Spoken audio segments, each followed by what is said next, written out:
नमस्ते दोस्तों। आज हम जानेंगे चंद्रमा के गुप्त रहस्यों के बारे में। चांद के घटने बढ़ने की प्रक्रिया अर्थात चंद्रकलाएं क्या होती है।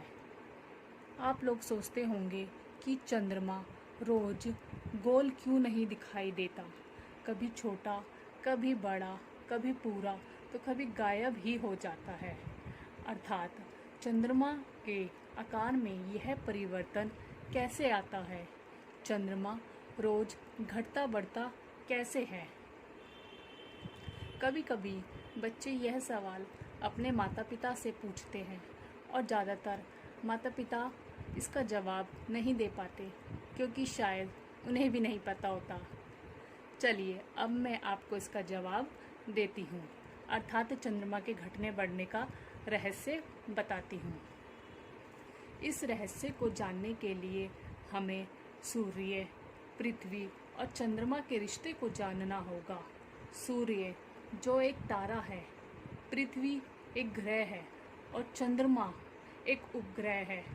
हमारी पृथ्वी के जैसे और भी छोटे बड़े अन्य 7 ग्रह जो सौरमंडल के बीच स्थित सूर्य के चारों ओर चक्र लगाते हैं, अर्थात सूर्य की परिक्रमा करते हैं। हमारी सूर्य की परिक्रमा पृथ्वी करती है और पृथ्वी की परिक्रमा चंद्रमा करता है। अच्छा, एक बात पूछती हूँ, क्या आपको पता है कि चंद्रमा हमें जो रोशनी देता है वो उसकी अपनी होती है? बताओ बताओ। चलो मैं ही बताती हूँ। चंद्रमा का अपना कोई प्रकाश नहीं होता। चंद्रमा पर जो रोशनी होती है वह सूर्य के प्रकाश के कारण होती है। चलो अब मैं इसे चार्ट पर समझाती हूँ, साथ यह भी बताती हूँ कि चंद्रमा का आकार रोज क्यों बदलता है।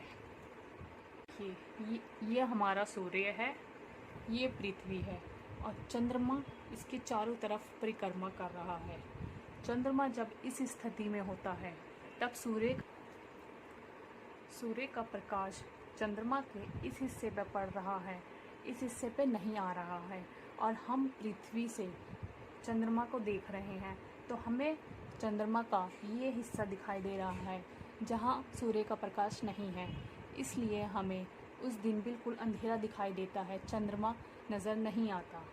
इसलिए हम उसे अमावस की रात भी कहते हैं। जैसे जैसे चंद्रमा परिक्रमा करने के लिए आगे बढ़ता है तो सूर्य का प्रकाश इतने हिस्से पे आता है तो हमें चंद्रमा का इतना हिस्सा दिखाई देता है और बाकी के हिस्से पे अंधेरा रहता है, वो हमें नहीं दिखाई देता और चंद्रमा हमें इस आकार में दिखाई देता है।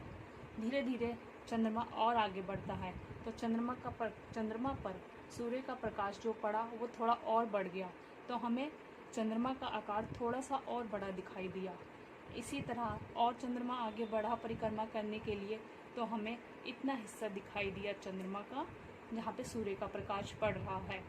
बाकी हिस्से पे नहीं पड़ रहा, इसलिए ये हिस्सा हमें नहीं दिखाई देता और चंद्रमा का इतना आकार बनता हुआ हमें नज़र आता है। इसी तरह ये परिक्रमा आगे चलती जाती है, चंद्रमा का आकार बड़ा होता जाता है। फिर धीरे धीरे चंद्रमा इस स्थिति में आ जाता है जब सूर्य का प्रकाश सीधा चंद्रमा पे पड़ता है और चंद्रमा के इस हिस्से पे पड़ता है, इस हिस्से पे नहीं पड़ता, परंतु हम पृथ्वी से चंद्रमा का ये हिस्सा देख रहे हैं जिस पर सूर्य का प्रकाश पूरा पड़ रहा है।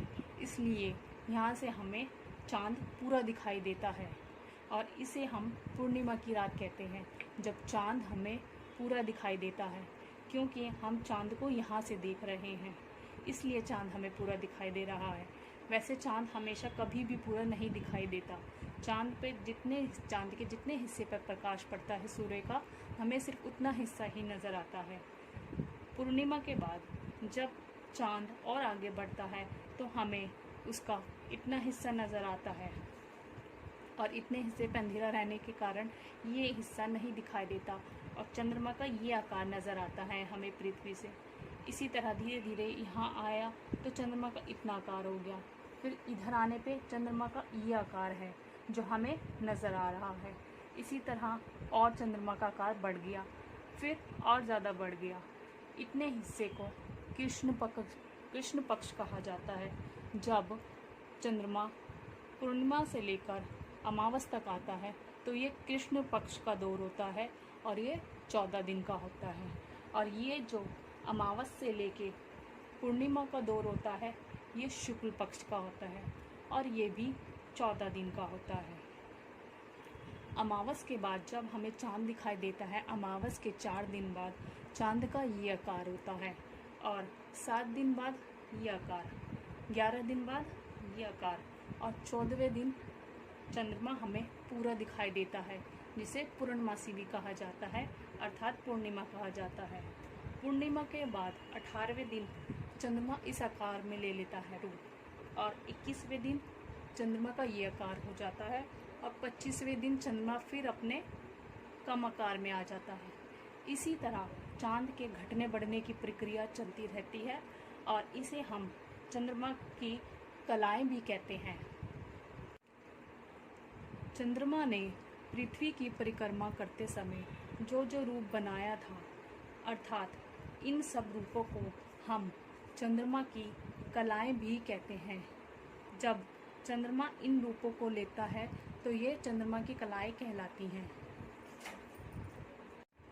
अब आपको चंद्रमा के घटने बढ़ने की प्रक्रिया अच्छी तरीके से समझ आ गई होगी कि चंद्रमा का आकार घटता बढ़ता क्यों है। चंद्रमा हमें उतना ही नज़र आता है जितना उस पे सूर्य का प्रकाश पड़ता है। बाकी हिस्सा जो अंधेरे में रहता है वह हमें नज़र नहीं आता, इसलिए हम चंद्रमा का रोज आकार बदलते हुए देखते हैं। इसलिए इसे चांद के घटने बढ़ने की प्रक्रिया कहा जाता है। अब तो आप लोग जान गए होंगे कि चांद रोज गोल क्यों नहीं दिखता। अगर आपको मेरी ये वीडियो अच्छी लगी हो तो इसे लाइक कीजिए और मेरे चैनल को सब्सक्राइब करके बेल आइकन को ज़रूर प्रेस करिए ताकि मैं और भी ऐसी ही इन्फॉर्मेटिव वीडियो आपके लिए ला सकूं। Thank you.